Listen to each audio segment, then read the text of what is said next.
Maximum tension. Mexico strikes back. Mexico reveals the truth.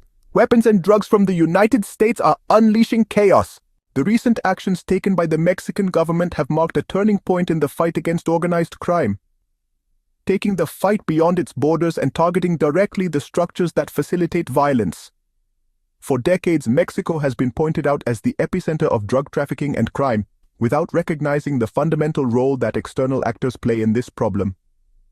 However, the new administration has taken a radical turn to this narrative, confronting not only criminal groups within the national territory, but also the companies and institutions that have allowed the proliferation of weapons and the uncontrolled flow of illegal substances.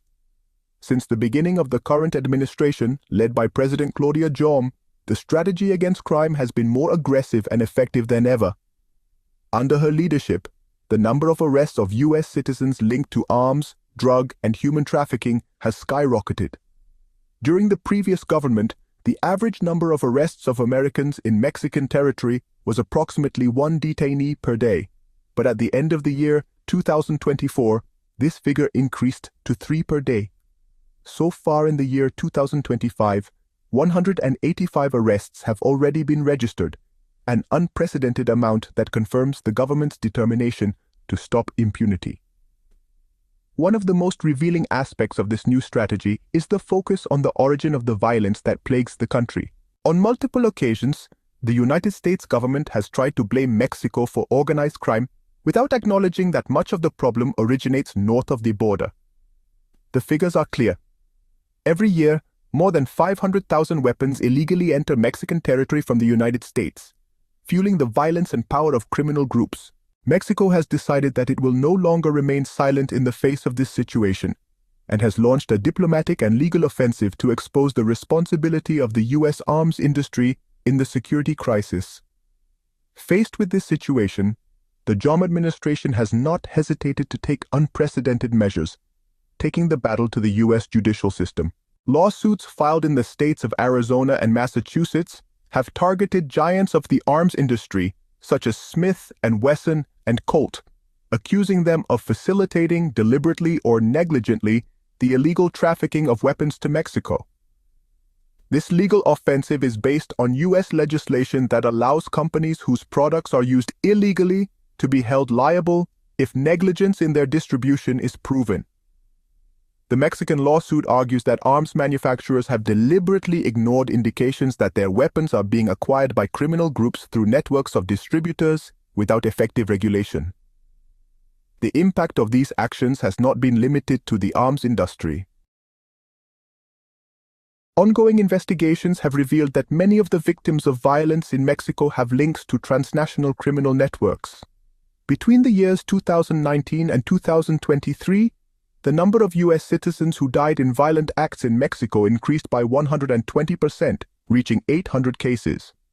Of these, at least 370 had connections to criminal activities, which shows that organized crime is not a problem exclusive to Mexico, but a shared security crisis with the United States. Another key point in President Sheinbaum's strategy has been the strengthening of security operations. The Ministry of National Defense has intensified the persecution of international criminals and has dismantled multiple criminal cells led by U.S. citizens. These actions have exposed the hypocrisy of some political sectors in the United States, who insist on pointing to Mexico as solely responsible for drug trafficking, while ignoring the role played by open access to weapons policies and the growing demand for narcotics in their own territory. In addition to the arrests and legal actions, Mexico has taken diplomatic measures to demand greater cooperation from its northern neighbor. On multiple occasions, the president has denounced that, while the United States imposes restrictions on the entry of migrants, it allows the free flow of weapons that end up in the hands of criminal groups. This contradiction has been one of the most critical points in bilateral relations, and the current administration has made it clear that it will no longer tolerate inaction. One of the strongest precedents supporting Mexico's legal offensive is the case of Direct Sales and Company versus the United States Department of Agriculture, a ruling issued in the year 1943. On that occasion, the Supreme Court ruled that a company should be held liable for facilitating the diversion of illegal substances to the black market. This precedent has served as the basis for the Mexican lawsuit against arms manufacturers, arguing that their negligence has allowed organized crime to access deadly weaponry. The main objective of this legal battle is to set a precedent that forces arms companies to take responsibility for the crisis of violence affecting Mexico and other nations.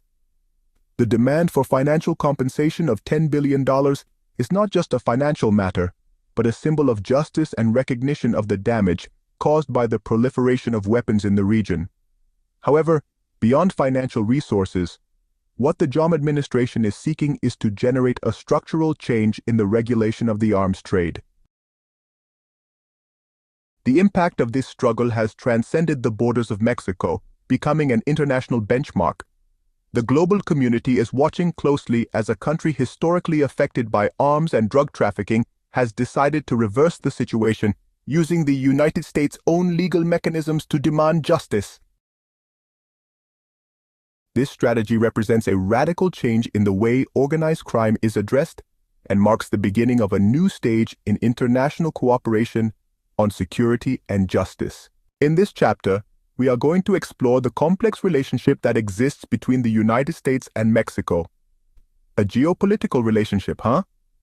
We will talk about the challenges, but also the opportunities that these two countries have to cooperate. What are we going to talk about?